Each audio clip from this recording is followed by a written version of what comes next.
J'ai abusé de votre accueil. Non, pas du tout, docteur Burgess. Ah, je vous en prie, appelez-moi Oliver.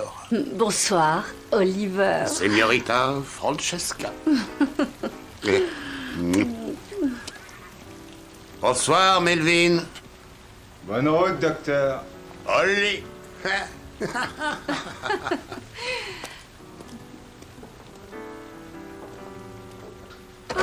Grand Dieu. Ce qu'il est pénible, il m'ennuyait à mourir. Il te prend pour Carmen? Carmen? Bien sûr. Et qui est mon escamillo?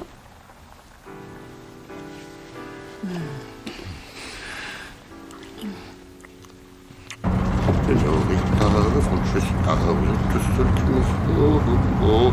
Vous êtes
Bill, viens m'aider.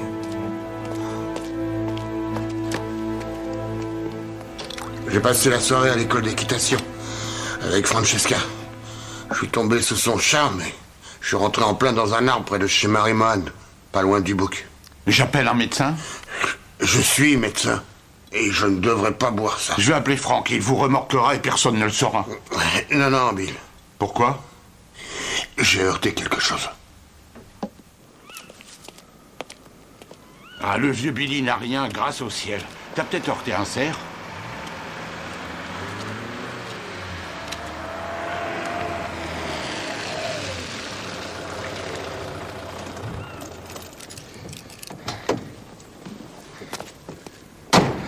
Messieurs, bien le bonsoir. C'est gentil à vous, Franck, mais je crois qu'il faut que j'appelle la police. Ah, y a pas de problème, docteur. On veille sur les nôtres, pas vrai, Bill? Oh. Non. J'ai heurté quelqu'un.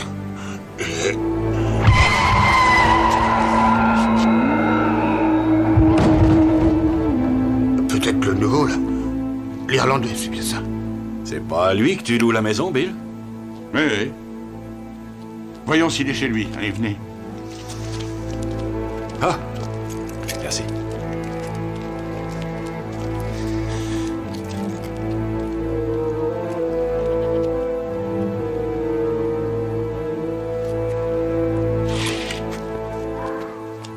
Je suis quelqu'un de respecté.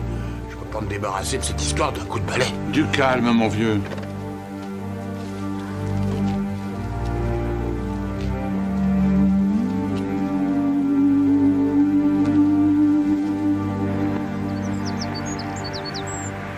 C'est celui où ils font cette délicieuse truite aux amandes?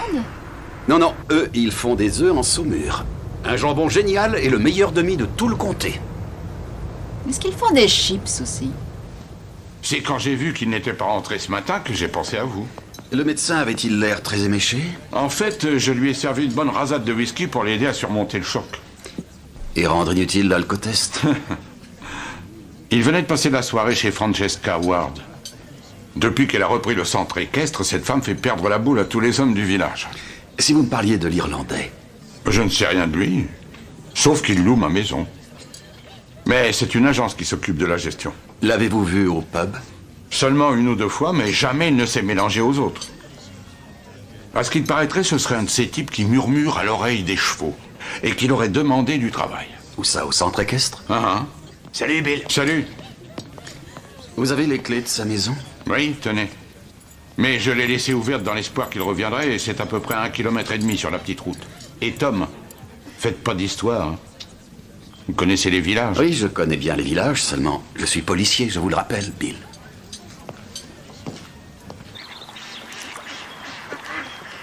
Ah, Le mystère est résolu? dans une demi-heure, je serai là.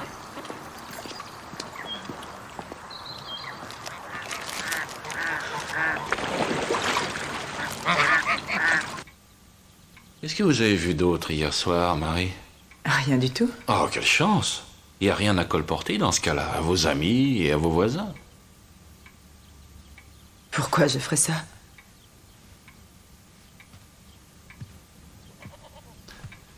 Est-ce que votre ami irlandais, vous savez, il serait pas passé par hasard ce matin? Mon ami? Ce n'est pas mon ami. Ah, c'est vrai. Bon, je vais y aller alors. Oui, ça me ferait plaisir. Puisque vous êtes là, emmenez donc mon téléviseur à réparer, je n'arrive plus à avoir d'image.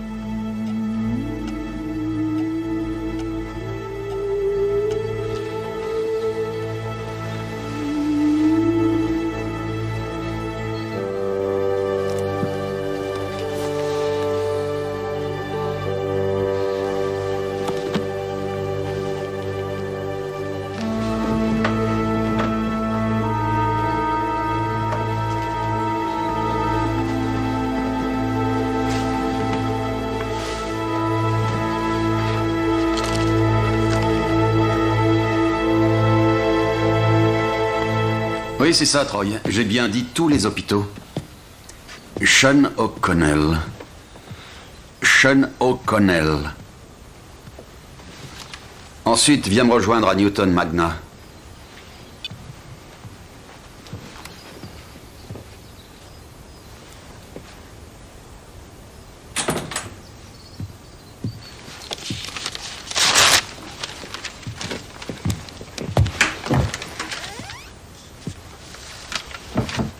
Maintenant, on entre par effraction, inspecteur Barnaby? Inspecteur principal Barnaby. Oui, je l'espère pour vous. C'est une histoire qui remonte à quoi? 8 ans? Oui, c'est exact.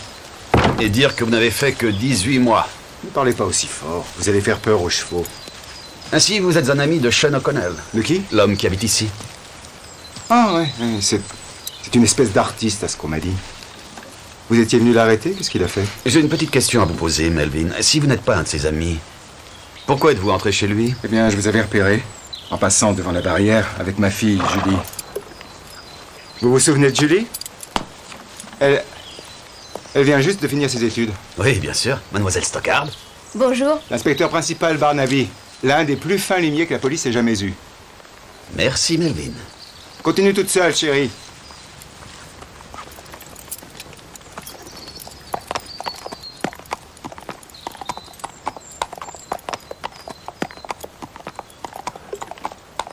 Elle est mignonne, n'est-ce pas? Vous avez des enfants?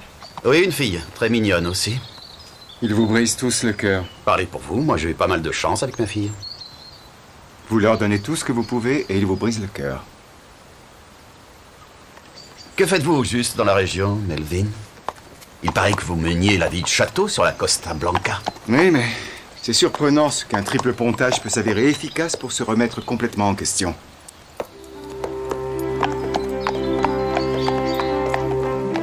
Maintenant, je m'occupe de pur sang. Et c'est tout ce qu'il y a de plus régulier.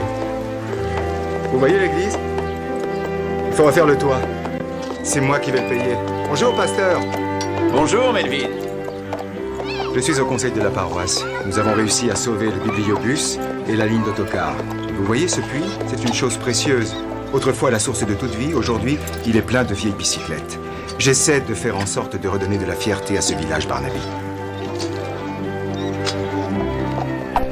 Mon chez moi, mon château. Je l'ai acheté il y a 18 mois. Je connais ce visage. Jackie Marsh. Jackie, tu te souviens de l'inspecteur Barnaby? Il ne fait pas peur aux chevaux? Jackie et sa brave femme Lily partent à tous mes besoins. Comment va Madame Stockard, au fait? Allez, viens, mon grand. Allez, viens. Elle prospère. Elle a une boutique de bijoux à Oxford, pleine de babioles.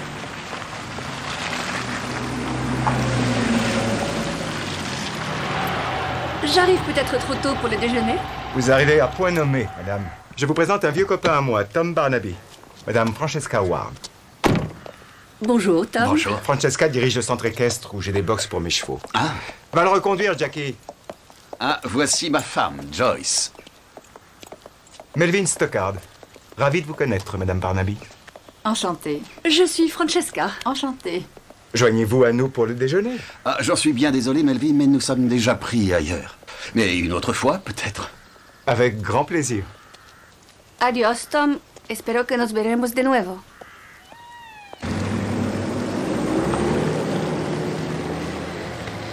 Ravissante, cette femme. Je ne peux pas te contredire. Ton déjeuner. Je suis navré, mais nous avons quelques petites choses encore à faire. Il y a de belles promenades. Kevin doit te rejoindre. Oui. Je peux prendre la voiture, alors.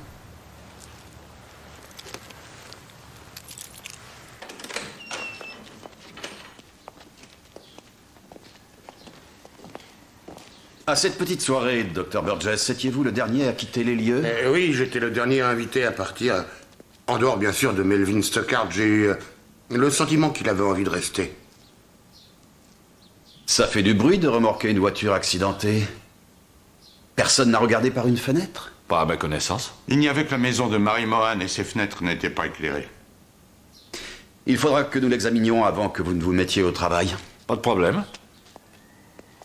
Va-t-on me poursuivre? Eh bien, cela va dépendre, docteur, si l'on retrouve ou non votre victime.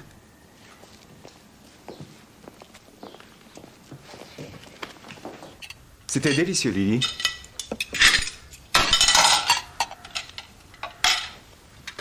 Papa, qu'est-ce que l'inspecteur de police vient faire ici? Je n'en ai pas la moindre idée, chérie.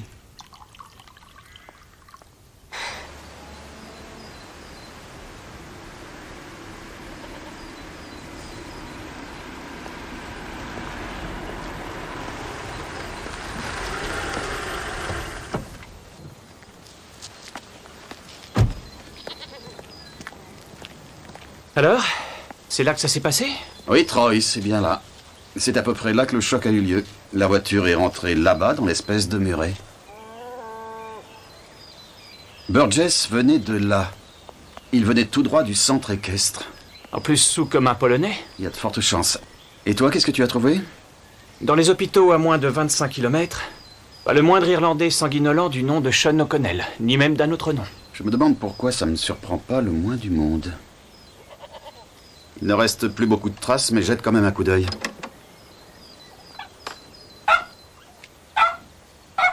Madame Mohan? Bonjour. Je me présente, inspecteur principal Barnaby. Comment allez-vous?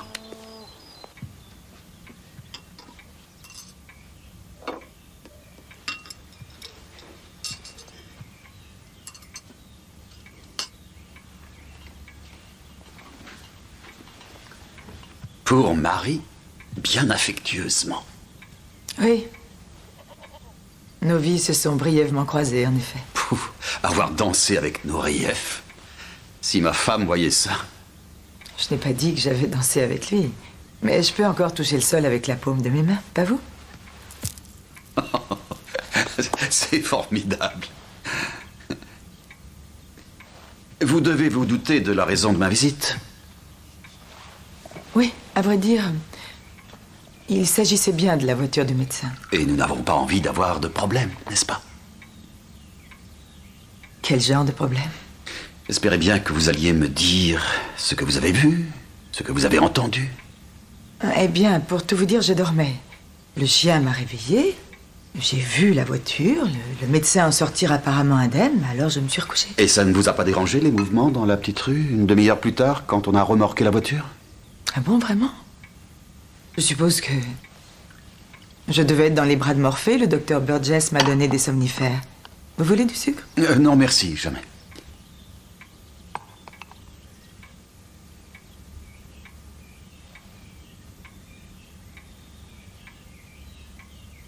Avez-vous retrouvé l'Irlandais, inspecteur? Vous le connaissez. Peut-être était-il ici hier soir? Non. Non, je ne l'ai pas vu depuis plusieurs jours. Pendant votre relation avec ce monsieur O'Connell... C'était occasionnel. Une tasse de thé par-ci, par-là. A-t-il parlé de monsieur Stockard? Ou du travail qu'il espérait avoir là-bas au centre équestre? Cherchez-vous quelque chose par hasard? Le chien a perdu sa balle. Je ne peux pas vous être utile. Dans ce cas, j'en ai peur.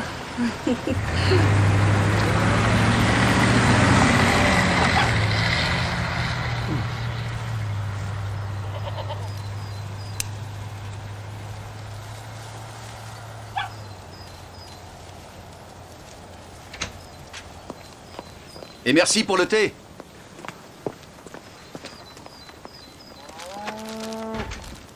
On a de la chance, chef. Mais j'ai rien trouvé d'autre. Il a dû partir en se traînant. Oui, ou bien quelqu'un est passé, l'a embarqué. On a eu un problème. Non, non. On n'annule pas, sinon on va perdre l'affaire. On a 300 000 livres en jeu, je te signale, Damian. Non. Ce qui était prévu. On sera prêt comme on avait dit.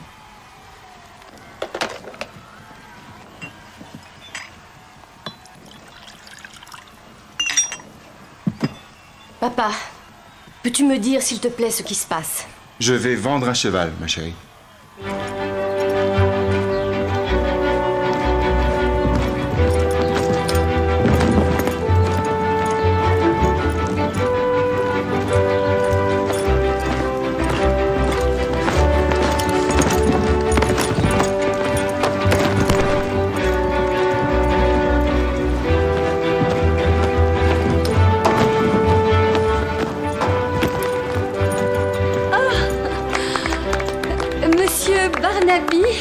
Et le jeune homme dont le chien avait perdu sa balle.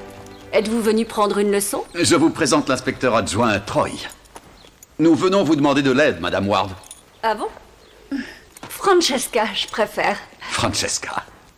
Elle est splendide, cette bête. Elle appartient à Melvin? Oui, il s'appelle Perry. Perry. Il a la trempe d'un gagnant, ça se voit. Qu'en dis-tu, Troy? Oh, absolument, chef.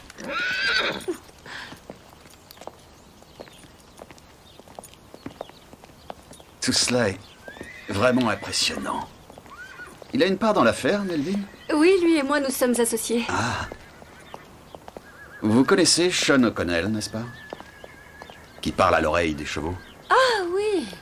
Il est venu chercher du travail. Je lui ai dit que je réfléchirais. Et qu'est-ce que vous avez décidé? Rien pour l'instant, j'ai trop de travail. Hier soir, Francesca, vous aviez invité des gens à boire un verre.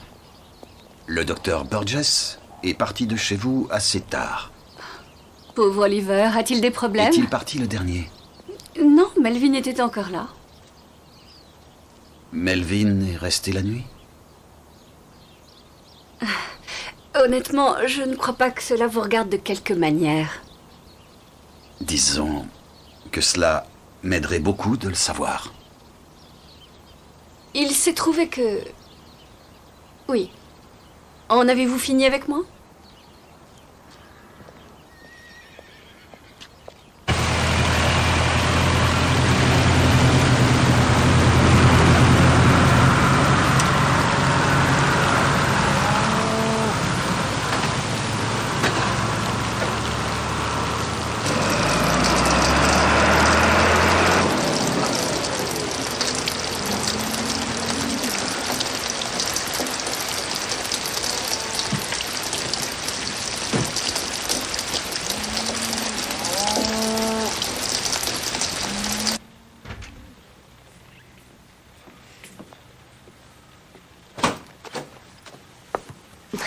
Quel temps épouvantable.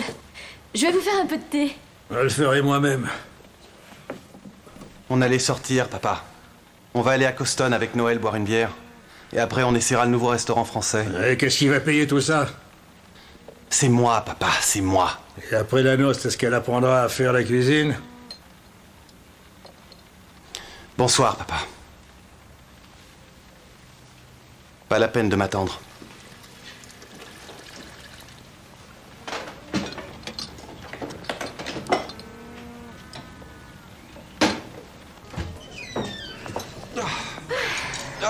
vraiment des cordes. Approchez, vous deux. Ce sera un demi pour le marié et pour la dame, son poison habituel. Et aussi un sèche-cheveux.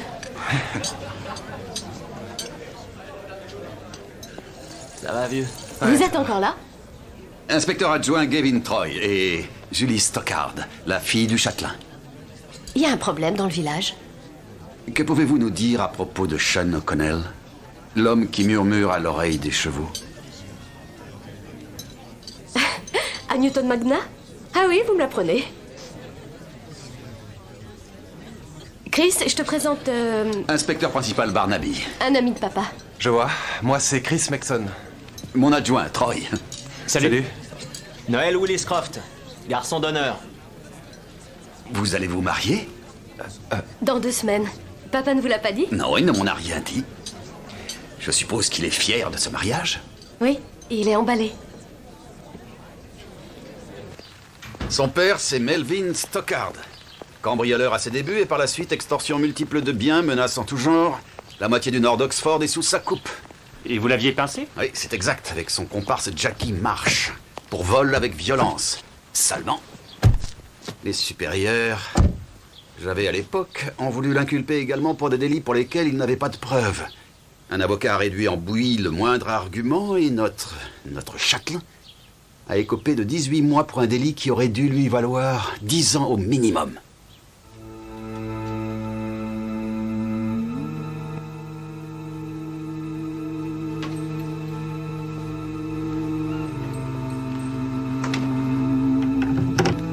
Sean O'Connell, 43 ans, ancien vétérinaire. Interdit d'exercice après une condamnation pour escroquerie, tromperie et conflit d'intérêts. Octobre 96. Il avait l'art de doper les chevaux pour qu'ils remportent une épreuve, ce qui faisait monter leur prix de vente. Ensuite, il servait de conseiller à l'acheteur en déclarant les chevaux excellents. Il a purgé 9 mois et après a émigré en Nouvelle-Zélande. Et 3 semaines après son arrivée dans le village, où il semble qu'on ne le connaisse pas, il disparaît. Et ce que l'on possède, c'est un mouchoir taché du sang de cet homme. Et Melvin Stockard. On ne s'écarterait pas un peu du sujet avec Monsieur Stockard, par hasard, chef? En voiture, Troy.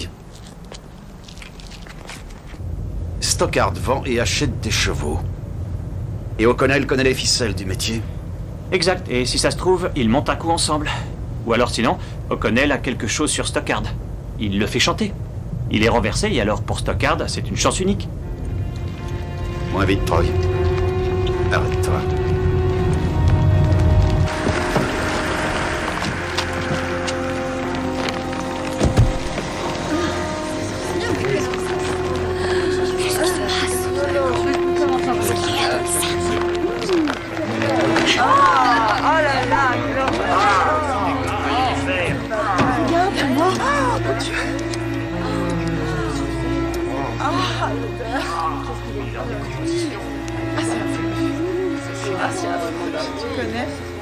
Sean O'Connell, monsieur? Non. Le père de Noël. Oh mon Dieu. Ramdam au pays, le minet dans le puits. Qui c'est qui l'a mis là? Le petit John Holm. Qui c'est qui l'en a ressorti? Le petit Tommy Grazzani.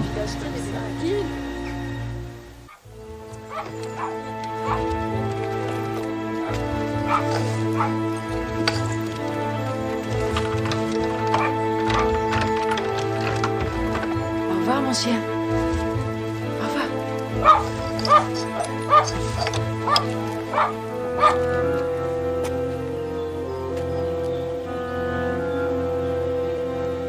C'est pour vous, Marie.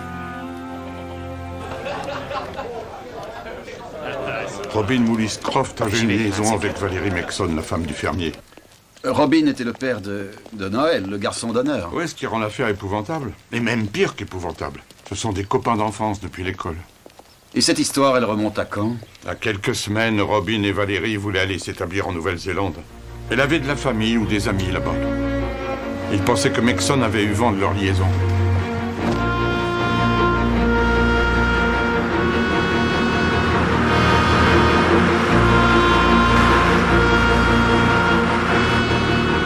Alors ils ont fait leur bagage et sont partis. Pour ainsi dire, le lendemain, ils devaient aller séparément à l'aéroport. Ils étaient tellement fébriles. Mais Robin n'est jamais arrivé à l'aéroport, le pauvre. Valérie a pris l'avion sans lui. Je le souhaite pour elle, parce que autrement...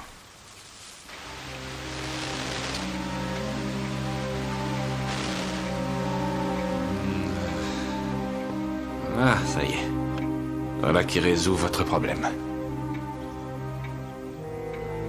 Qu'est-ce qui se passe? C'est Robin qui vous chamboule? Hein? Ah, je sais, c'est affreux. C'est vous, hein, avouez-le. C'est vous, Joe Megson.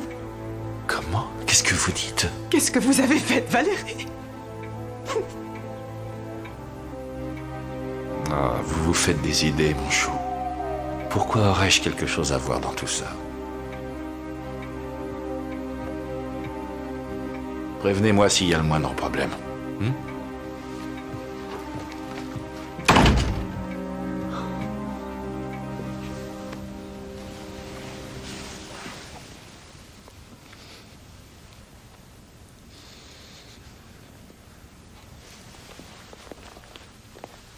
Nous trouverons le coupable. Vous pouvez me croire, Noël, mais nous allons avoir besoin de votre aide et de l'aide de votre mère.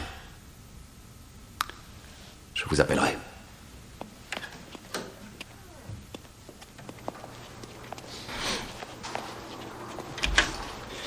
Quelle horreur. 2 coups à l'arrière du crâne. La mort a été pratiquement instantanée. Et il a passé 6 semaines au fond d'un puits. Oui. Nous ne tirerons pas grand-chose du costume. Mais certains objets qu'il avait sur lui sont en assez bon état. Un passeport? Un billet d'avion pour la Nouvelle-Zélande? Vous me prenez de vitesse, Tom.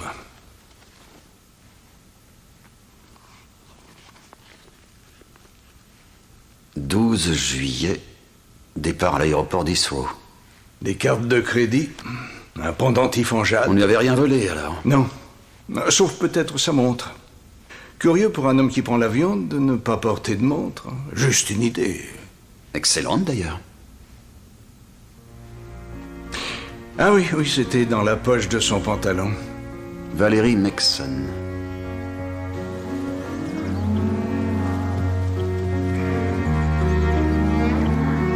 D'accord. Elle devait prendre ce vol-là, monsieur, mais elle ne s'est jamais présentée. Le départ était prévu à 2h30 le 12 juillet. Ils ont donc dû partir chacun de chez eux très tôt ce matin-là. Le mercredi 11 juillet de cette année, monsieur Megson, votre femme a réservé une place sur un vol qui partait le lendemain d'Heathrow pour Auckland. Oh, c'est là qu'elle est partie, alors. Vous n'en saviez rien? Ni avec qui elle partait?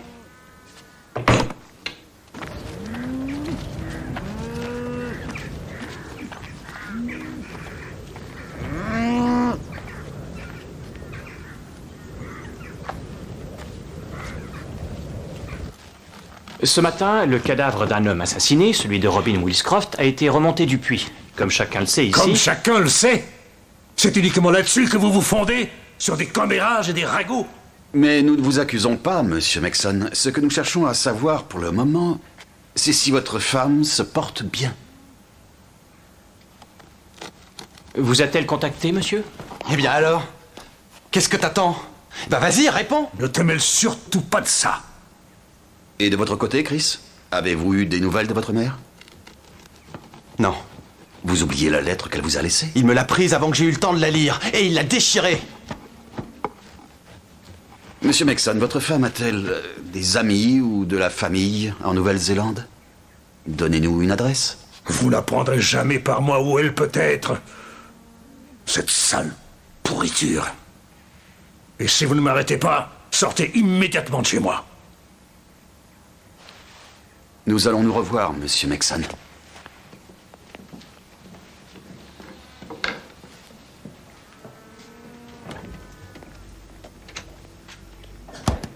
Dis-moi ce qui s'est passé, papa. Qu'est-ce que tu lui as fait? Et au père de Noël? J'ai besoin de le savoir. Répète.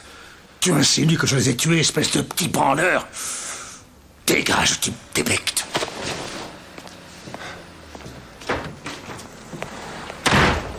Pourquoi on n'a pas arrêté, chef? Pourquoi? Pour avoir fait étalage de sa rancœur? Est-ce que Chris est chez lui? Avec son père, mademoiselle Stockard.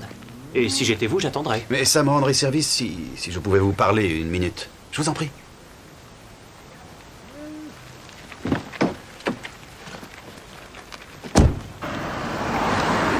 Assassinés. Tous les deux. Non, c'est inconcevable. Nous ne le croyons pas non plus, mademoiselle Stockard. Mais cela nous inquiète que Chris n'ait pas eu de nouvelles de sa mère. J'avoue que moi aussi. Et Chris, bien sûr. Avait-elle des amis intimes dans le village? Je n'en sais rien. Marie, peut-être bien. Marie? Marie Mohan? Monsieur?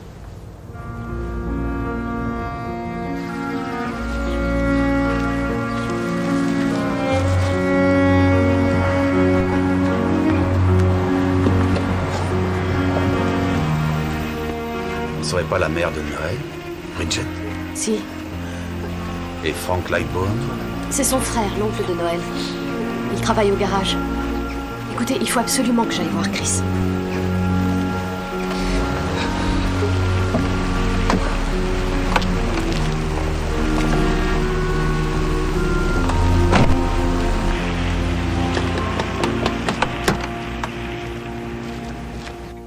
Mais j'arrive encore à toucher le sol avec la paume de mes mains. Tenez, regardez. Vous m'épatez, Marie. Bien alors, je vais m'occuper de ça. Merci bien. Une dernière chose avant que je vous laisse. Cette maudite télévision que Frank Lightbourne m'a apportée, elle ne marche pas non plus. Ah, je m'en occuperai. Et en cas de problème, de jour comme de nuit, n'oubliez pas que j'ai le téléphone.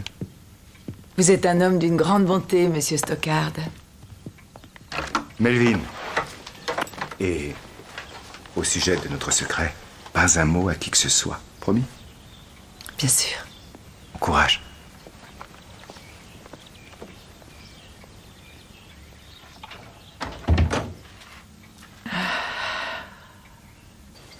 La Nouvelle-Zélande apparaît dans 2 cas, Madame Maxon et O'Connell.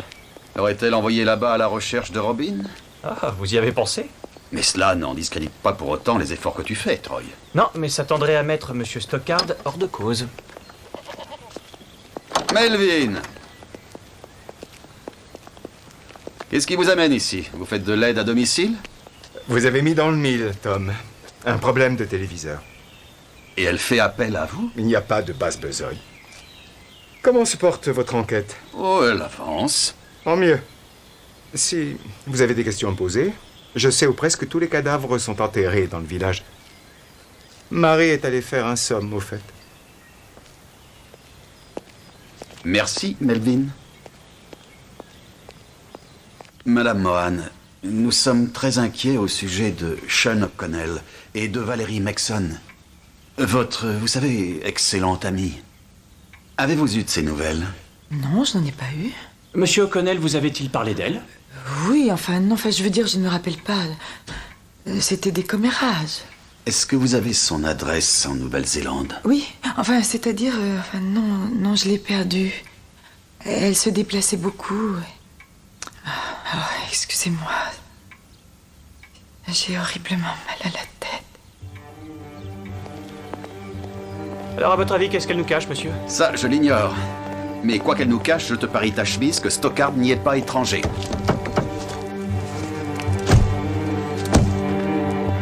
O'Connell n'est pas ici, n'est-ce pas, monsieur? Il doit sans doute être au manoir. Francesca Ward sait où il se trouve. Va regarder derrière.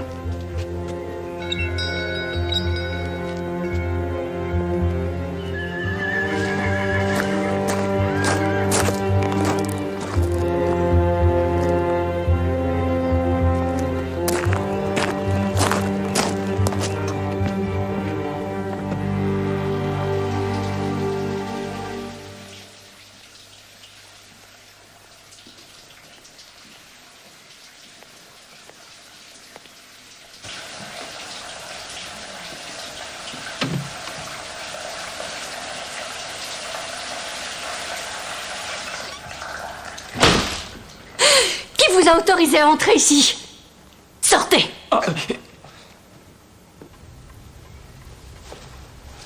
Est-ce que votre place n'est pas en bas, au village? Dans une enquête criminelle, Madame Ward, nous interrogeons tout le monde. Sean O'Connell, l'homme qui murmure à l'oreille des chevaux, est-il votre hôte? Non, bien sûr que non, je connais à peine cette personne. Nous pouvons fouiller les lieux? N'est-ce pas ce que vous avez fait? Et maintenant, veuillez vous en aller, je vais avoir de la visite.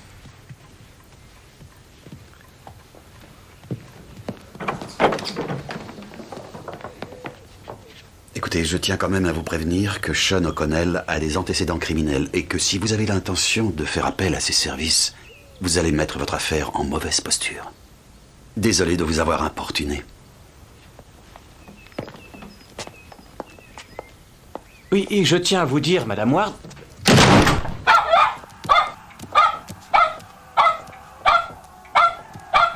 Qu'est-ce qui se passe, Scaf?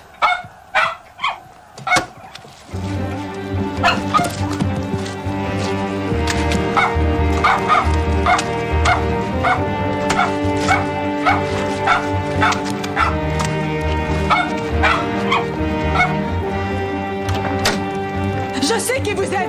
Vous ne pouvez plus rien contre moi maintenant. J'ai des amis.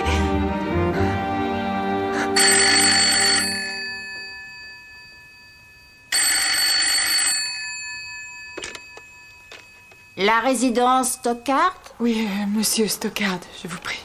Il est absent pour le moment, madame. Puis-je vous être utile?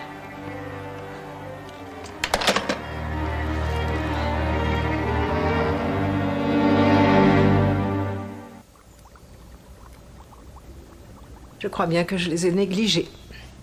Mais asseyez-vous, je vous en prie, Noël va nous faire du café. Non, pas pour moi, merci bien. Pour moi non plus, merci.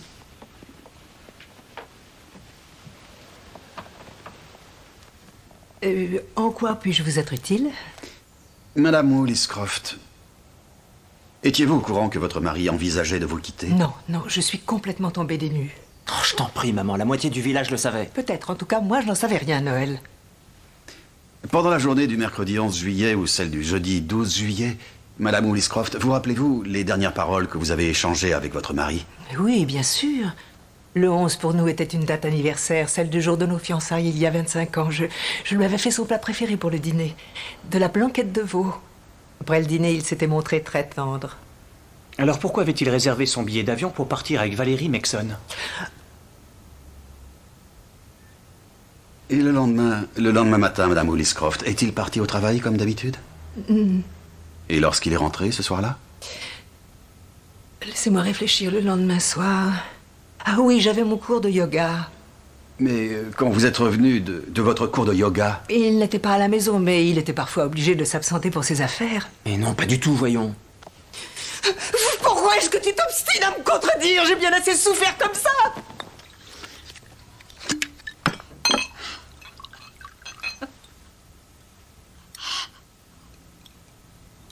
Robin Williscroft, lorsqu'il a quitté son bureau, est-ce qu'il a pris sa voiture?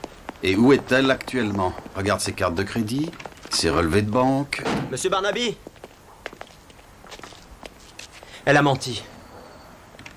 Je sais que je ne devrais pas dire ça de ma mère, mais papa ne pouvait plus la supporter, en fait. Et donc, vous n'avez pas été surpris qu'il s'en aille? Mais non, nous savions ce qu'il avait en tête. Mais la Nouvelle-Zélande, nous étions loin de nous en douter. Ça n'a pas dû être facile pour vous et pour Chris, votre père, sa mère. Vous vous connaissiez depuis toujours? Bien sûr, mais son ménage à elle... Demandez plutôt à Chris qu'il en était. Au fait, votre oncle Frank Lightbourne, le frère de Bridget, qu'est-ce qu'il en a pensé? Que c'était la vie et qu'il leur souhaitait bonne chance. Oui, c'est quelqu'un qui vit un peu au jour le jour. Ce qui lui a valu des déboires. Papa lui avait donné de l'argent, je crois, pour régler des problèmes au garage. Quel genre de problème? J'en sais rien, mais à l'époque, il avait l'air assez mal parti. Merci. Monsieur Barnaby? Vous croyez que Joe Mexon a tué mon père? Il est trop tôt pour le dire, Noël.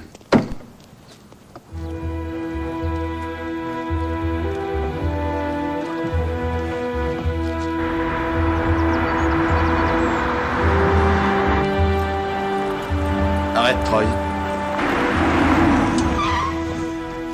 Mademoiselle Stockard, Monsieur Mexon. Pour l'homme qui murmure à l'oreille des chevaux, ce serait gentil de me dire toute la vérité.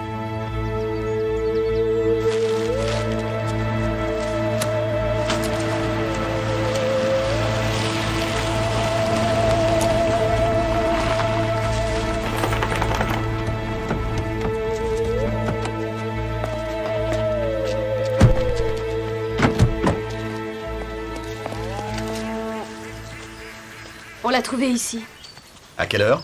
un peu après minuit. On était allé faire un tour au lac. On était derrière les arbres, là-bas. Pourquoi ne pas l'avoir dit? Il nous l'a fait promettre. Chris l'a porté jusqu'au manoir. Allons-y. Il était là. On lui a donné du whisky et des couvertures.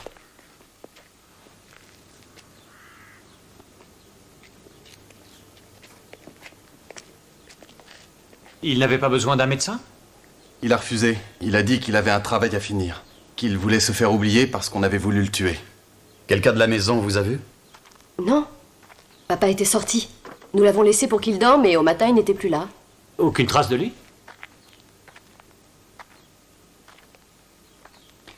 Si vous n'avez pas jugé bon de le dire à la police, vous avez bien dû le dire à votre père. Pourquoi je l'aurais mêlé à cette affaire?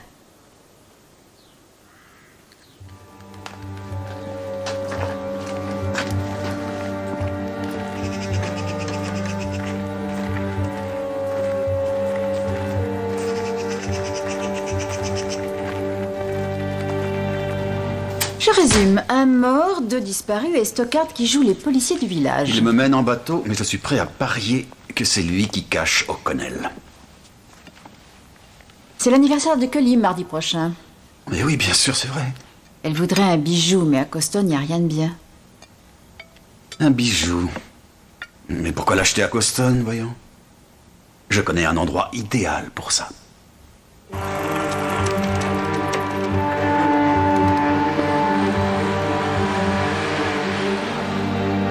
Vous viendrez au mariage, Babou? Oui, bien sûr. Je suis la mère de la mariée. Vous avez lu la presse? Non, pourquoi faire? Ma fille et moi, nous n'avons pas de secret. Et mon futur gendre est beau comme un dieu. Ah, elle vous l'a amené chez vous? Oh, que oui, et nous sommes même allés danser. Oh, bien sûr, je sais ce que Mel en pense. Un petit bouseux de la Cambrousse. Mais d'où il sort, lui, d'abord? Du caniveau. Qu'est-ce qu'il devient? Il fait le seigneur, d'après ce qu'on dit? Oui, je voudrais divorcer de cette vermine pour lui soutirer de l'argent, mais je ne peux pas le coincer pour adultère. Il a ce qu'il faut comme certificats médicaux. Depuis qu'il a eu son triple pontage, cette pauvre andouille n'arrive plus à rien.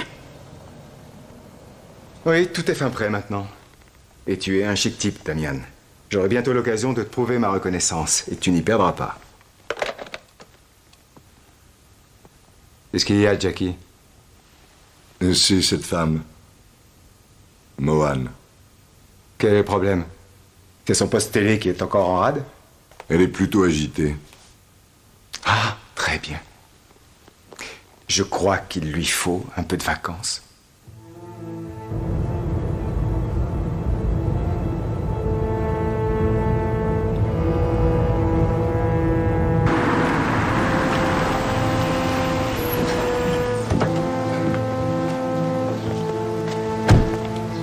Je suis né dans ce village et je compte bien y mourir. Dans mon propre lit. Et pas dans une prison infecte. Je suis fait comme un rat. C'est cette vipère de Marie Mohan qui répand son sale venin. Elle est ce fumier de Stockard et sa racoleuse de fille qui a mis le grappin sur mon fiston. Je te le dis, pour 3 fois rien, je les pendrai bien tous, crois-moi. En tout cas, moi je suis avec toi, tu le sais bien. J'y compte bien, il manquerait plus que ça. Quand je pense à l'argent que je t'ai filé tous ces derniers mois. Excusez-moi, monsieur Maxon. Monsieur Lightbourne, nos hommes ont fini leur rapport sur la voiture du docteur. Vous avez le feu vert pour la réparer? Ah, ça c'est une excellente nouvelle. Il n'arrête pas de me tanner pour l'avoir et elle m'encombre drôlement dans le garage.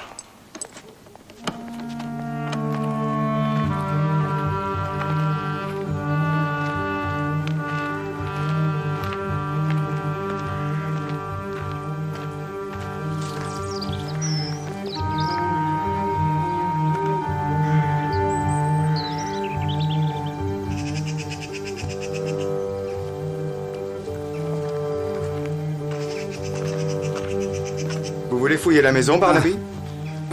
Vous avez un mandat? Effectivement, j'en ai un sur moi. Mais avant de m'en servir... L'autre vendredi soir, Melvin, celui dont Francesca a dit qu'elle l'a passé en votre aimable compagnie. Oui, c'est exact. Vous auriez pu passer près de la victime? Non, j'étais pris ailleurs. Je suis désolé. Melvin, j'ai parlé à Babou. Sans blague? Ça m'a désolé d'apprendre vos difficultés. Oui, mais il y a plusieurs façons de satisfaire une femme, Barnaby. Vous ne le saviez pas?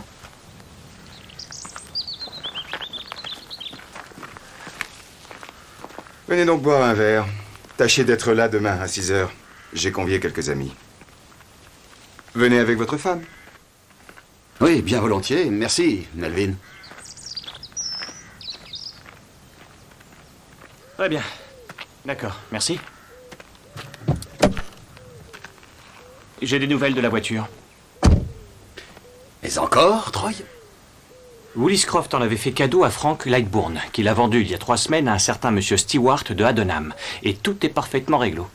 C'est donc comme ça que le père de Noël a dépanné son beau-frère? Jusqu'à un certain point. Une voiture de ce genre vaut environ 8000 livres. Frank avait 30 000 livres de dette. Il était au bord de la faillite et aujourd'hui tout est réglé au dire de tous. Alors, qui lui a versé la différence? Ouais, il me l'a déposé, je lui ai refait une beauté et je l'ai revendu. J'ai proposé l'argent à ma sœur. Mais chamboulée comme elle était, elle a refusé de le prendre. Ça vous a servi à régler une partie seulement de vos difficultés financières? Ouais, c'est tombé à pic. S'il vous a donné sa voiture, monsieur Lightbourne, vous deviez forcément être au courant de ses projets. Ah non, j'en savais rien du tout. Il m'a appelé de son bureau le jour où il me l'a déposé. Le 11 juillet? Ah, vous êtes sûr? À quelle heure vous l'a-t-il apporté ici? Ça devait être un peu après 7 heures, si je me rappelle bien. Ce qui fait que vous êtes peut-être la dernière personne à l'avoir vu vivant. En dehors de son assassin, oui. Vous commencez à en voir le bout de cette terrible histoire. C'est pénible pour toute la famille. Surtout pour le jeune Noël, avec ce mariage en préparation. Vous connaissez bien le village, Frank. Alors dites-moi qui a fait ça. Vous me le demandez? J'aime pas tellement cafarder les amis, seulement... les choses se présentent plutôt mal pour Joe Mason, j'ai l'impression. Oh, Tom, si seulement tu pouvais t'offrir ça. Et une ravissante señorita pour aller avec. Un peu de tenue.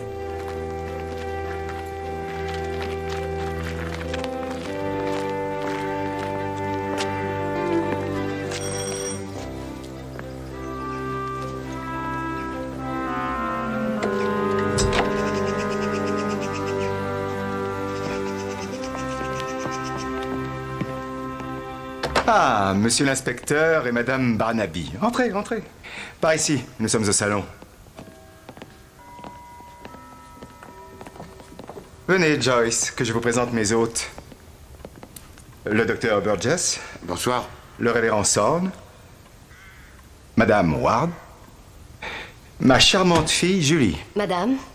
Et Frank Lightbourne, qui veille à ce que tous nos moteurs tournent bien. Enchantée. Enchantée. Je vous en prie. Oh, merci. Nous sommes de vieilles connaissances, l'inspecteur principal et moi. Alors, au bon vieux temps. Au bon vieux temps, Melvin. Au bon vieux temps. Mais notre objectif ce soir est de fournir à Tom tout l'appui et l'assistance nécessaires susceptibles de l'aider à résoudre cette terrible tragédie.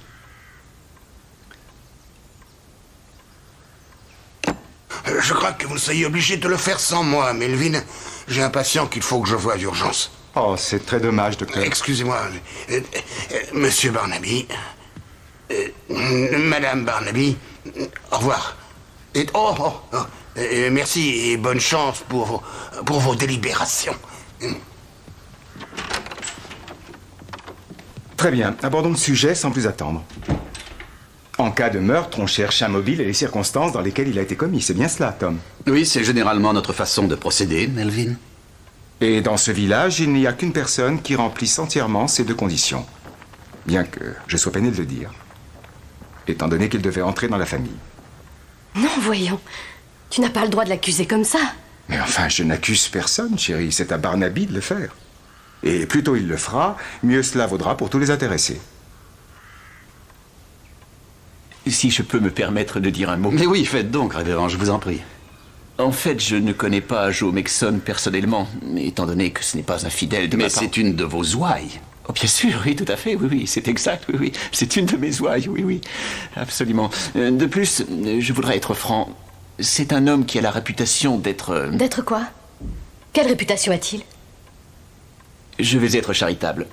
Il a la réputation d'un homme d'une nature imprévisible. Et il faut un homme de ce genre-là qui a une puissance physique bestiale pour commettre un acte aussi épouvantable. Qu'est-ce que vous venez de dire? Julie. Non, c'est de mon futur beau-père qu'il parle. Papa, je ne veux pas qu'il me marie. Calme. Non, il n'en est pas question.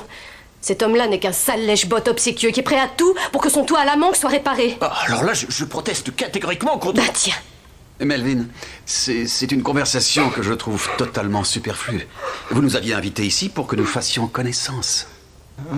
Bonté divine, le temps passe si vite. Il faut vraiment que je me sauve. La chorale doit m'attendre. Oh, Trésor, c'est fini, arrête. Avoue que c'était pas malin de ta part. Vu la tournure que prennent les choses, ma chérie, nous n'aurons bientôt plus besoin de personne pour te marier.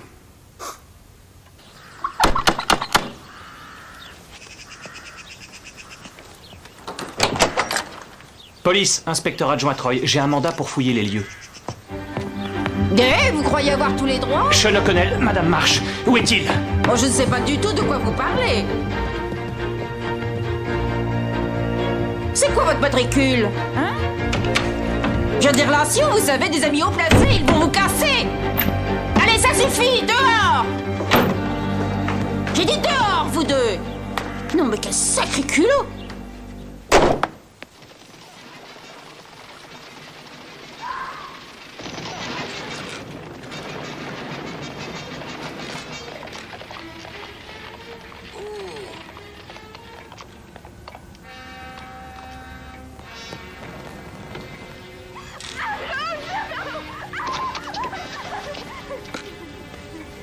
Êtes-vous satisfait, maître? Est-ce que vous me pardonnez?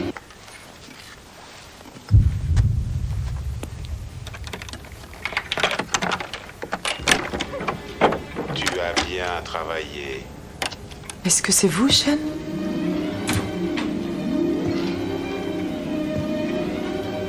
Qui est là? Qui est là?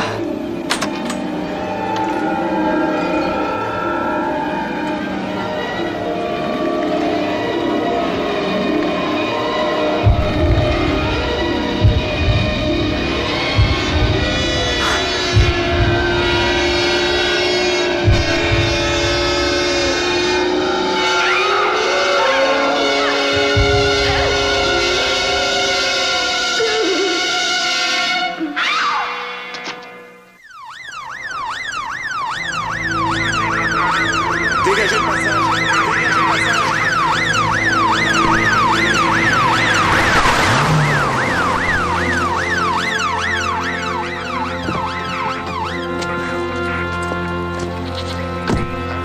Vous aurez du nouveau, terminé. Précisez l'accident pour envoyer une voiture. Ah mon Dieu. J'avais prescrit des somnifères, mais je ne pouvais pas savoir qu'elle avait des tendances suicidaires. Est-ce que quelqu'un peut faire sortir ce chien? Oui, Scuff, allez, viens. Viens, le chien. Il ne s'agit pas d'un suicide, mais d'une tentative maladroite pour le faire croire. On lui a enfoncé les somnifères dans la gorge. Il aurait suffi d'une seule poignée de ces cachets pour faire l'affaire. On n'a pas voulu courir de risque. Dis-moi, ont-ils trouvé ce qu'ils cherchaient? C'est un homme du village qui l'a découvert, chef. Il venait réparer sa télévision. Personne ne répondait, c'est là qu'il l'a vu par la fenêtre. Il est dans les toilettes en ce moment. Heure de la mort aux environs de minuit. Il n'y a pas de trace d'effraction, chef. Elle a sûrement dû lui ouvrir la porte. Ou alors, l'individu avait une clé de chez elle. Cherche déjà là, Troy. Des lettres de Valérie Maxson, son adresse en Nouvelle-Zélande, etc.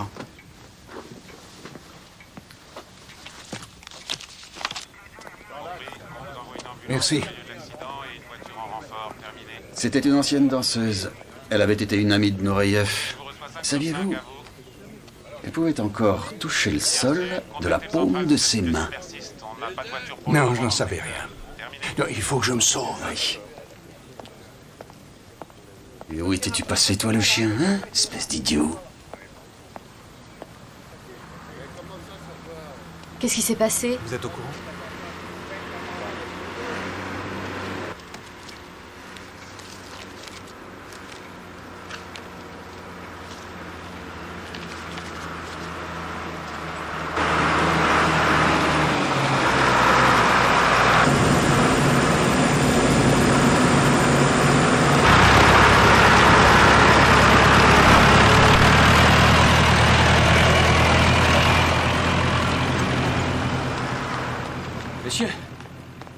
Elle devait s'envoler demain pour le Canada. Ah. Et il y a une lettre venant de sa sœur de Toronto, ce qui fait que ça écarte la thèse du suicide. C'est l'homme qui l'a découverte? Oui, le réparateur télé. Oui, c'est un dénommé Cullen. C'est le jardinier de Stockard. C'est le vieux Bill, monsieur. Qu'est-ce qu'il me veut? Puis-je vous parler une minute, Melvin? En privé. C'est bon, Jackie. Quelle sale histoire, Tom. Se suicider? Pourquoi est-ce qu'elle a fait ça? C'est triste. Vous ne le faites pas dire, Melvin. Surtout qu'elle était sur le point d'aller faire un petit voyage au Canada. Grâce à vos bons offices. Ah. Qu'a-t-elle fait au juste pour le mériter? C'est son droit, il me semble, d'être protégé. Si la police ne fait pas son travail. Savez-vous qu'on a passé de la bouse de vache par la fente de sa boîte à lettres? Vous pensez que c'est Maxon? Bien sûr que c'est Maxon. Elle était copine avec sa femme, il a dû vouloir lui faire peur. Pour élucider cette affaire, fouillez cette ferme de fond en comble. Et vous trouverez la preuve. C'est vous, Melvin, qui êtes la voix même de ce village, ses yeux et ses oreilles. Ne saviez-vous pas que Sean O'Connell, en fait, menait l'enquête pour Valérie Maxon depuis son arrivée de Nouvelle-Zélande et cherchait des réponses? Est-ce que Marie ne vous l'avait pas dit? Et d'après votre thèse, O'Connell est également une menace pour l'assassin. Et il a disparu. Écoutez, je suis un peu débordé ce matin. Et vous aussi, d'après les apparences. Si j'apprends quoi que ce soit, je vous le ferai savoir. D'accord?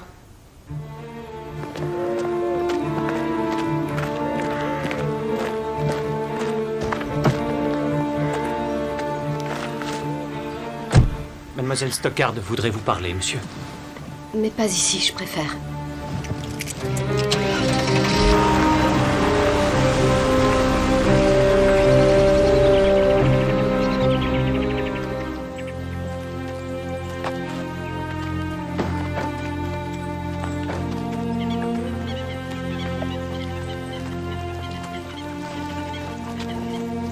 C'est notre endroit à nous. Bain de minuit, dîner sur l'herbe. Je n'ai qu'un plaisir, c'est de venir ici avec Chris. La petite fille chérie, qui se marie dans le village que possède quasiment son père. Je sais que vous ne l'aimez pas, mais il s'est amendé, je peux vous l'assurer. Et il n'a rien à voir avec ces meurtres. Non, mais il veut nous convaincre que c'est Joe Maxon annuler le mariage et pouvoir l'empêcher de cette manière de devenir votre beau-père. Oui, mais si jamais il avait raison. Eh bien, ce ne serait pas votre faute que je sache. C'est vrai que Chris et vous avez le droit de vivre votre vie. Oui. À propos de l'homme qui murmure à l'oreille des chevaux, je ne vous ai pas dit toute la vérité. Chris est rentré et moi je suis restée auprès de lui. Et j'ai entendu papa qui rentrait. De chez Francesca? Il était environ 1h30.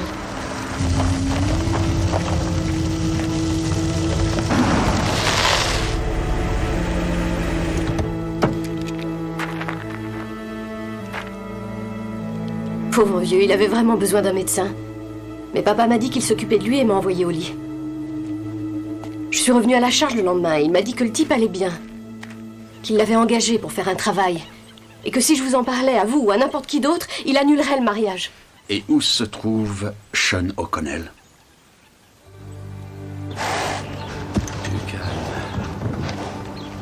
Calme-toi, mon grand, tout doux. Tout doux.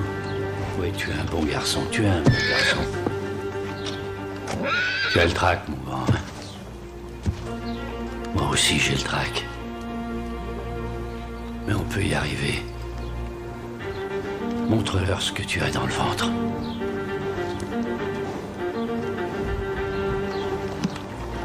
Ils ne te feront pas de mal. Ils te traiteront bien. Parce que tu les rendras plus riches qu'ils ne le sont déjà. Tu vas te surpasser en faisant ce pourquoi tu es né. Tu vas leur montrer que tu es le meilleur. Le plus grand champion que Dieu ait jamais mis sur terre. Vas-y, vas-y, mon beau. Tu n'es pas tout seul, je suis avec toi.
Vas-y, Perry.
Doucement. Oh là, attention, attention derrière. Serre bien la bride. Rapprochez le longe. Ah, il veut pas y aller, on dirait. Oui, à ta droite, vas-y. Ah, ouais, quel caractère. Allez, tout doux, mon grand. Allez, entre, s'il te plaît, entre, tu entends? peut dire qu'il était temps, monsieur O'Connell. Vous lui manquez déjà beaucoup.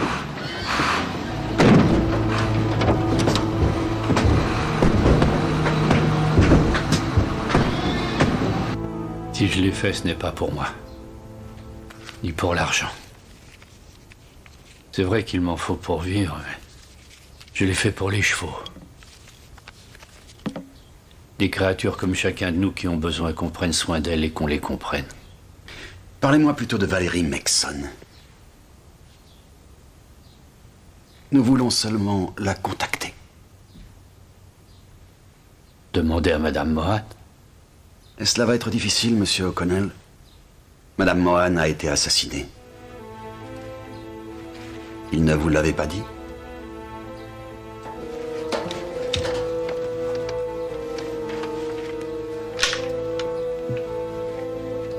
Je voudrais que vous me rameniez chez moi. Je ne ferais pas ça si j'étais vous, Sean. Rester seul dans votre maison? Il a fait ce que vous attendiez de lui, Melvin. Il est libre maintenant. Oh, oubliez-vous qu'on a essayé de le tuer? Qu'on a mis un corps dans le puits? Sans compter Marie Mohan? Nous ne sommes pas en sécurité dans ce village. Pourquoi l'avez-vous laissé là, chef? Vous ne pouvez pas l'obliger à partir. Ça ne m'aurait servi à rien de lui parler en présence de Stockard. Dr. Burgess. Oui, j'espérais pouvoir vous parler en privé. Venez dans ce cas. Oui.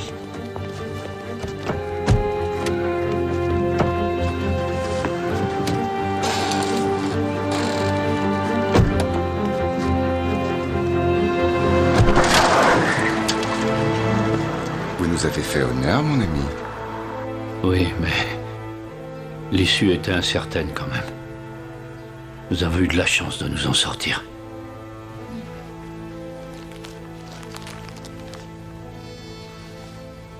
Ne dites pas que je ne prends pas soin de vous.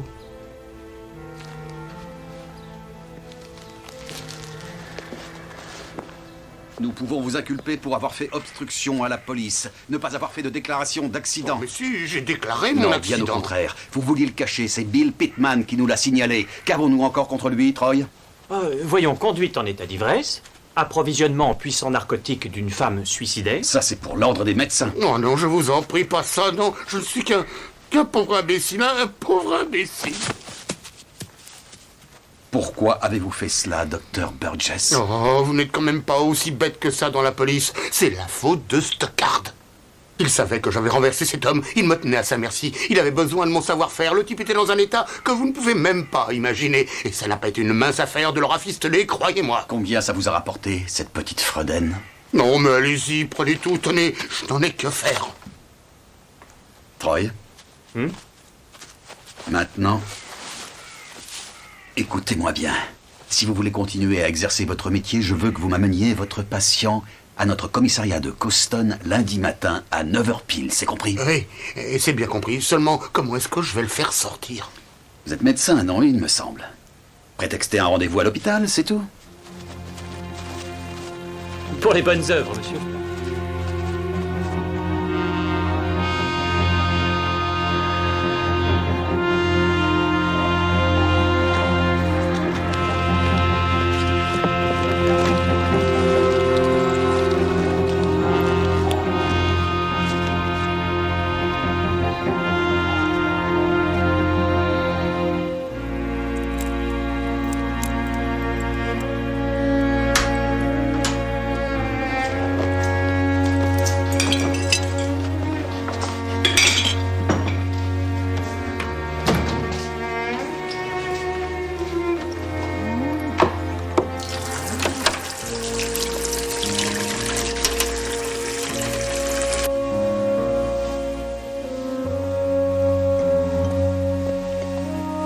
Bonjour, Frankie.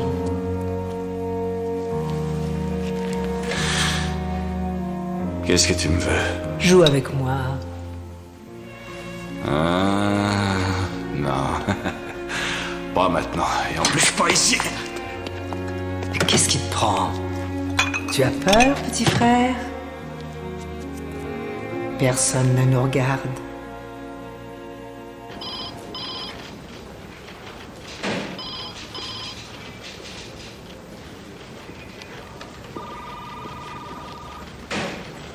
Le médecin est là, monsieur.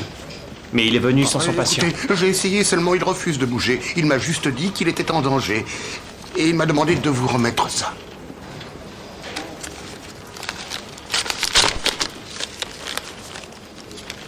Matthews, 118 avenue Beaumont, Auckland, Nouvelle-Zélande. Troy.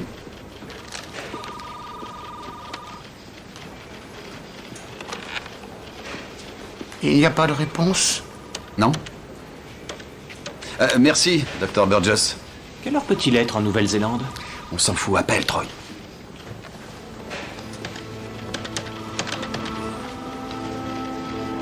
Ça sonne.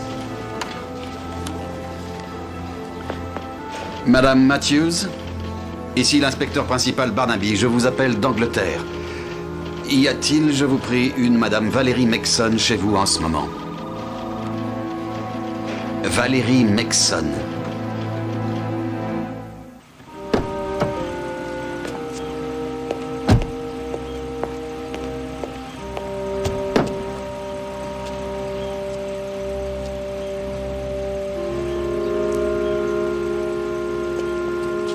Bah oui, mais c'est ce que je lui ai dit.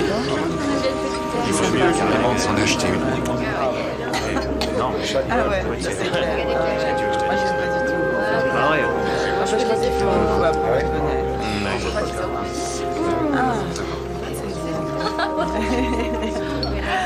Sans blague, c'est vrai?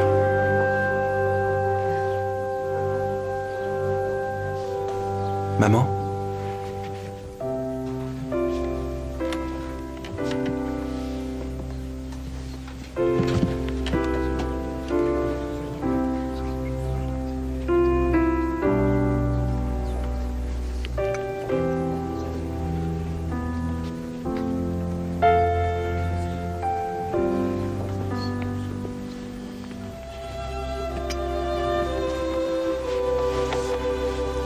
Est-ce qu'elle est au courant de ce qui s'est passé?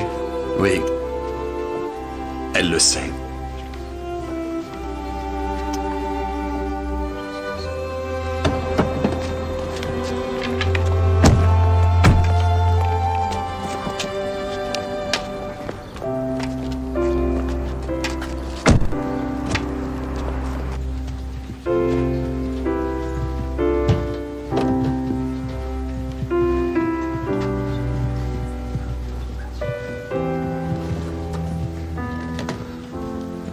Madame Mexon? Et café, s'il te plaît, Troy. Que vous est-il arrivé? À moi?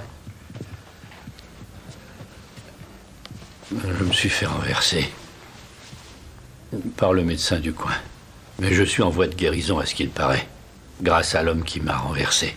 Vous vous êtes rencontrés en Nouvelle-Zélande? Oui, par des amis cultivateurs. Valérie et moi avons discuté, elle m'a parlé de sa situation. Comme justement j'allais revenir ici, je lui ai proposé mon aide. Pour essayer de savoir ce qui était arrivé à Robin? C'est bien ça.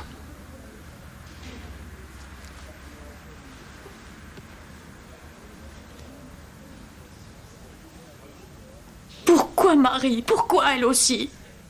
Oui, la pauvre. Elle était si gentille. Il est probable que le tueur ait pensé que Marie Mohan l'avait démasqué. Vous croyez? Non. En fait, nous ne faisions pas beaucoup de progrès. Nous savions que Robin n'était pas avec sa femme, ça nous en étions sûrs. Le 12 juillet, Madame Mexon, le jour de votre départ pour Heathrow, Robin et vous-même aviez prévu d'y aller chacun de votre côté.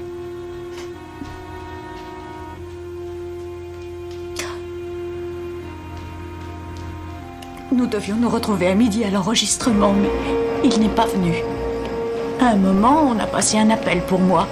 Madame Mexon, passagère sur le vol NZ001 à destination de Auckland, est priée de se rendre à l'accueil. Madame Mexon est priée de se rendre au plus vite à l'accueil, s'il vous plaît. On m'a dit que Robin avait téléphoné, qu'il avait été retardé, mais que je ne devais pas m'inquiéter, que je devais partir sur ce vol-là et qu'il prendrait le suivant. Mais je n'ai pas réussi. Je n'ai pas pu partir sans Robin. Alors j'ai pris une chambre sur place dans un hôtel. J'ai appelé Marie, mais elle ne savait rien. Qui d'autre aurais-je pu appeler? Sa femme? Ni Joe, il m'aurait tué sûrement. Le lendemain, j'ai attendu toute la matinée. Et puis finalement, je suis montée dans l'avion, dans un état second. Ce vol-là, oh Seigneur, je ne l'oublierai pas, c'est sûr. Le matin qui a précédé, lorsque vous avez quitté la ferme, comment êtes-vous allé à Iswaw? Pardon? Ah oui, Marie devait me conduire à Coston pour que je prenne le train. Mais au moment du départ, Joe nous a vus. Comme s'il savait qu'il nous attendait.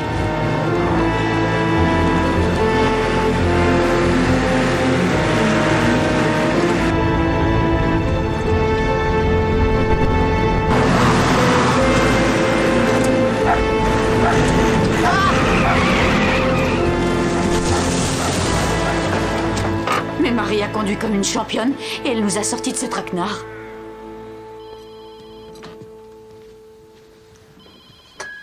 Pourrais-je avoir un remontant? Un scotch? Je vous l'apporte. Merci. Je vous en prie. Aviez-vous dit à Monsieur Stockard ce que vous faisiez dans le village? Un soir, nous avons bu pas mal de whisky, si je crois bien me rappeler. Il se peut en effet que ça m'ait échappé. J'ai trouvé ceci en allant chez vous. Ce sont vos suspects, sans doute. On ne peut vraiment rien vous cacher. MS, Melvin Stockard. JM, son âme de main, Jackie Marsh. FL. Non. Non, JM, c'était Joe Megson. Oh. Où est-ce qu'elle se cache? Je vais la retrouver. La pourriture. Papa, osez se remonter Monsieur ici. Megson, je vous en prie, arrêtez, c'est sa mère. Mais oui, c'est ça, une mère qui abandonne son fils juste à la veille de son mariage. Elle n'est pas revenue pour lui, ma petite, ou pour porter une belle toilette à l'église. Elle est revenue pour son donjon à la manque. À quoi est-ce que ça l'avance, hein? Son donjon est un enfer en train de griller. Ça suffit, ça suffit, ça suffit! Fais sortir cette fille, Chris. Elle n'est pas de notre monde. Et elle ne le sera jamais.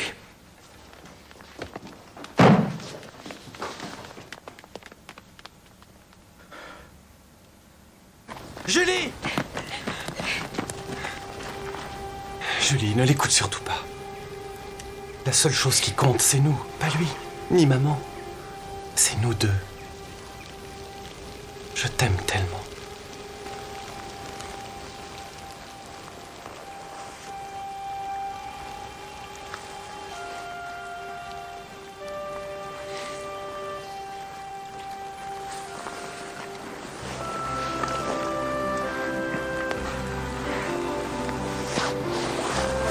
Moi aussi, je t'aime.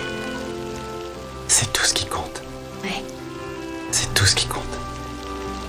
On se donne rendez-vous à l'église alors? Rendez-vous à l'église. Très bien. Et tu ferais bien d'y être.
La montre.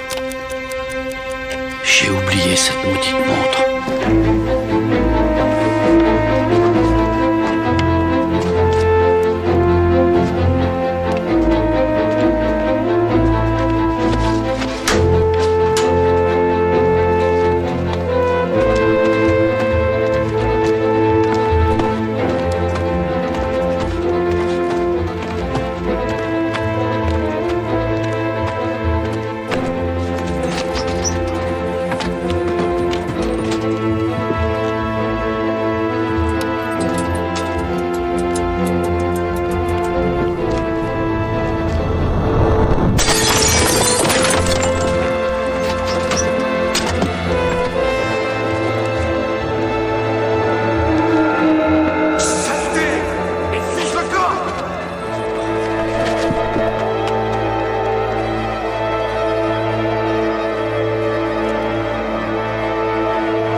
Jackie Marsh l'a trouvé dans la cabine. Nous avons immédiatement appelé le médecin.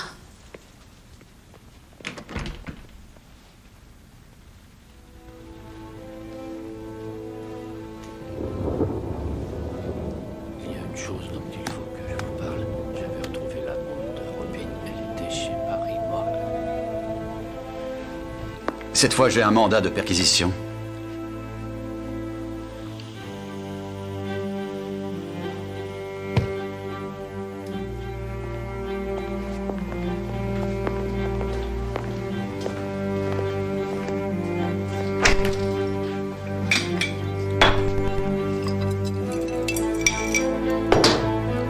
Comme ça ira plus vite.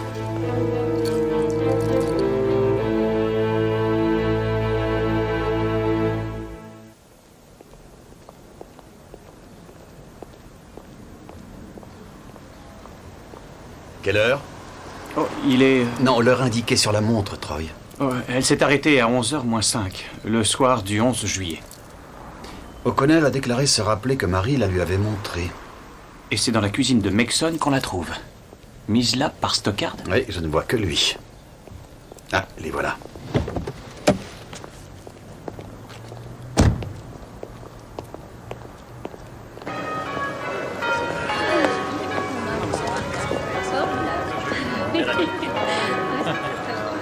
Oh, merci. Bonjour, la petite famille va bien? Tiens, regarde, on va se mettre là. Bonjour.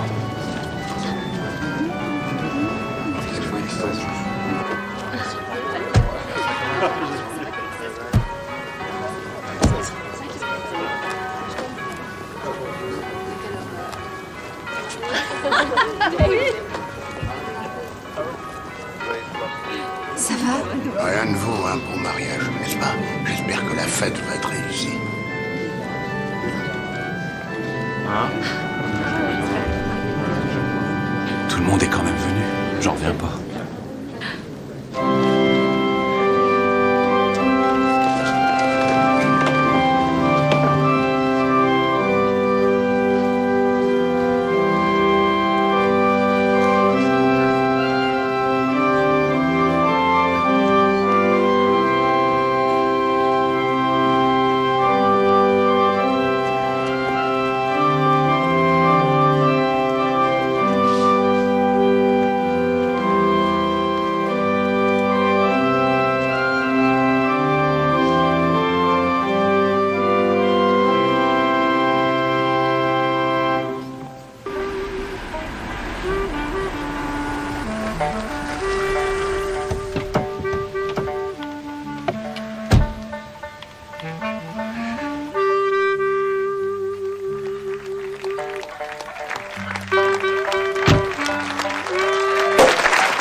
Mesdames et messieurs, un peu de silence pour le père de la mariée.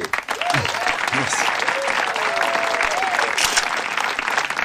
Mesdames, mesdemoiselles, messieurs, mes bons amis et chers voisins, c'est le moment, selon la coutume, où le garçon d'honneur prononce un discours où se mêlent bonne humeur, mauvais jeu de mots, etc., etc. Mais pour des raisons dont il n'est pas utile de vous donner le détail, Noël m'a en fait passé le relais. Par conséquent, c'est moi aujourd'hui qui le remplacerai. Noël Woolliscroft qui, comme vous en serez tous d'accord, a fait preuve de courage et a montré combien l'amitié avait de sens pour lui.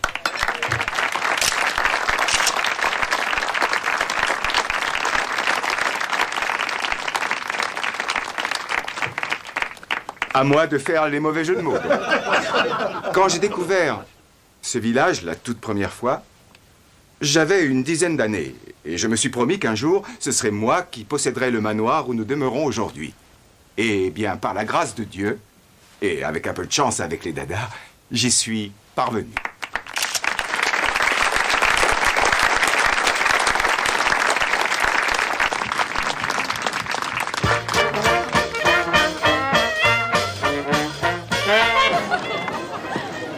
Allez, viens, Bridget. Tu es aussi belle que ta mère. Tu viens, Bill. Merci du compliment, Melvin.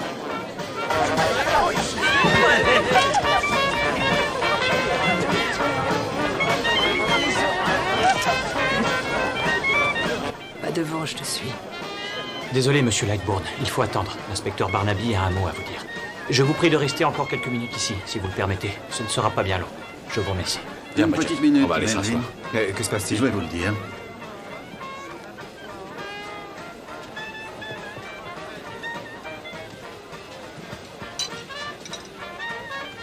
Mesdames et messieurs,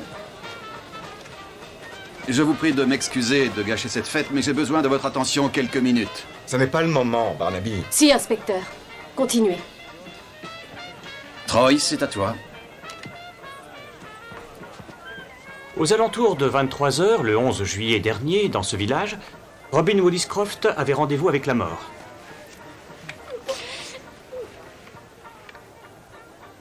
Il y a 2 semaines, on a remonté son cadavre du puits. Ça suffit, arrêtez, c'est un mariage. Silence, Melvin. Qui avait bien pu le mettre là? Tout le monde sait qu'il envisageait de refaire sa vie avec Madame Mexon. Des lettres avaient été laissées à l'attention de Noël et de Chris, les billets d'avion avaient été réservés, mais Robin Williscroft n'est jamais arrivé à Heathrow. À 7 heures, le soir de ce fameux 11 juillet, il a quitté son bureau de Coston. Il se peut qu'il soit passé par chez lui. Madame Williscroft était à son cours de yoga et il avait sans doute des détails de dernière minute à régler. Mais ce que nous savons avec certitude, c'est qu'à un moment donné, ce soir-là, il a conduit sa voiture jusqu'au garage de Monsieur Lightbourne et l'a laissé là-bas, pour la bonne raison qu'il n'allait plus en avoir besoin.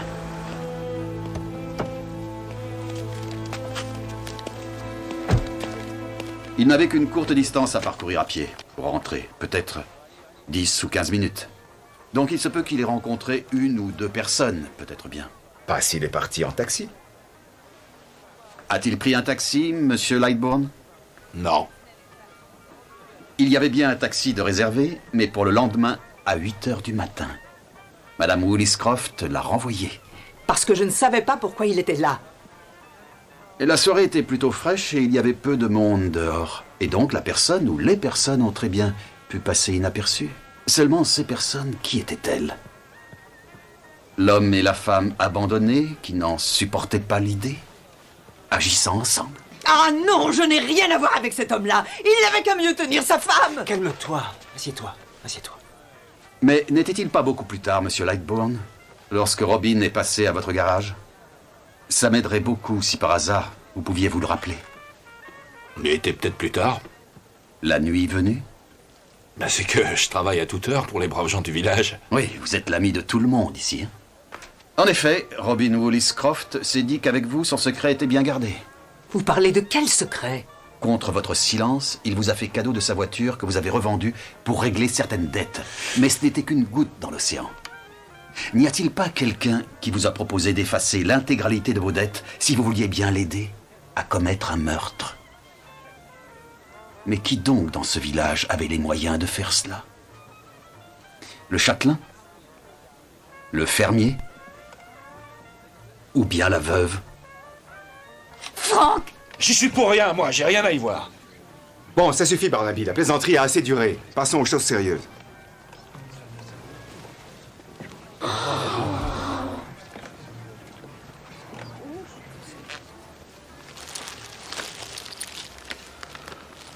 Ceci a été retiré à Monsieur Williscroft, peu de temps après sa mort. Elle porte l'inscription AV de la part de R.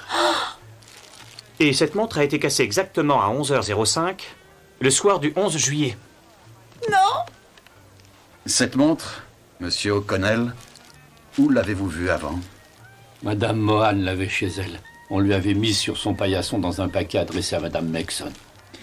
Voilà 5 jours, elle l'a confiée à Monsieur Stockard pour qu'elle soit sous bonne garde. Or, voilà 2 jours, Monsieur Mexon l'a trouvée parmi ses affaires. Et hier soir, il l'a remise à la police. Papa? De plus, hier soir, Monsieur O'Connell a été frappé avec un marteau. Dans la cabine téléphonique. La personne qui a porté ces coups est la même que celle qui a tué Marie Mohan. Par chance, le majordome de M. Stockard, M. Marsh, passait par là et a courageusement mis l'agresseur de M. O'Connell en fuite. Et par malchance pour nous, il n'a pas réussi à l'identifier. Oui. Il faisait noir ce soir-là. Alors, pour en revenir au fameux soir du 11 juillet, celui du meurtre, voulez-vous maintenant nous dire, Monsieur Lightbourne, qui était avec vous dans votre garage? Ou dois-je le dire? Oui, c'est bon. Merci. Je sais que c'est un peu délicat, Franck, mais merci 1000 fois encore pour ta discrétion.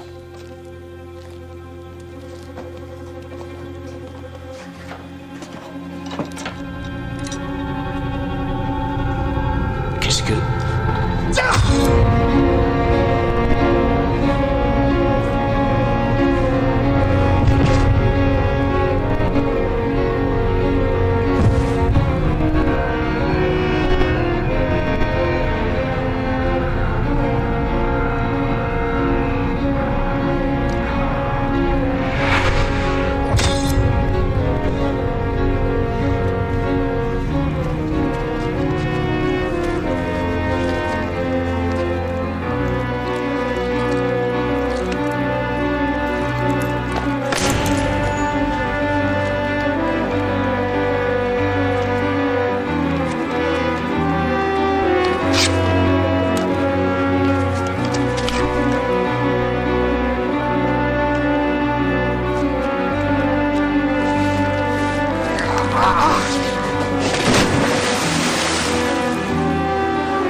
Ça s'est bien passé comme ça, Monsieur Lightbourne? C'est tout ce que tu méritais, espèce de roulure, espèce de sale traînée. Ah, je vais te tuer. Oh, pour l'amour du ciel!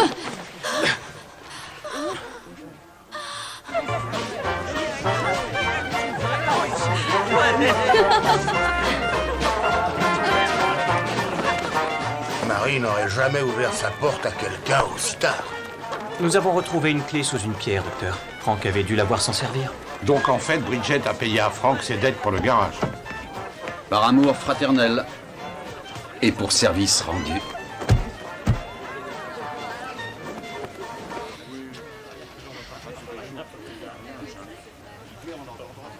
Je croyais que seuls les fermiers répandaient leur fiente dans le coin, Monsieur Stockard. Nous sommes de la même famille, Maxon. L'eau a coulé sous le pont, non?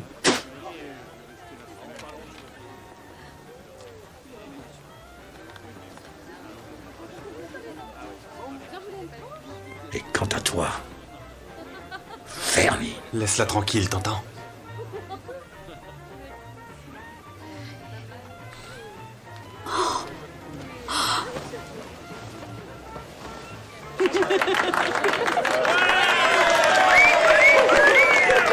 Merci.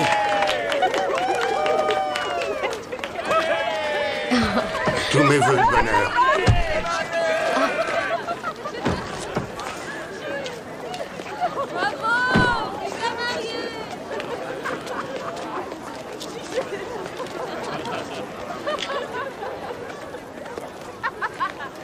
J'ignorais qu'il y avait un cadavre dans le puits, je vous le jure. Non, je t'ai plus. Non, mais vous en avez profité, n'est-ce pas, Melvin? Merci. Depuis quand saviez-vous que c'était Franck et non Maxon? Hier soir. Jackie l'a vu s'enfuir, mais c'était trop tard de toute manière. Mais la montre, c'était vous? Oui. J'étais persuadé que c'était lui, et comme je vous voyais patauger. En revanche, pour ce qui est de la bouse, ce n'était pas moi. Je ne ferai jamais ce genre de choses à une femme. Non, c'était Franck. Qui voulait aussi faire accuser Maxon. Qu'est-ce qui va se passer maintenant? Vous allez m'arrêter, moi aussi? Oui, sans doute, Melvin. Pour avoir égaré la justice en subornant un témoin. Non, ça va. Bon voyage à vous deux. Au revoir. Au revoir. Au revoir. À bientôt. Au revoir, ma chérie.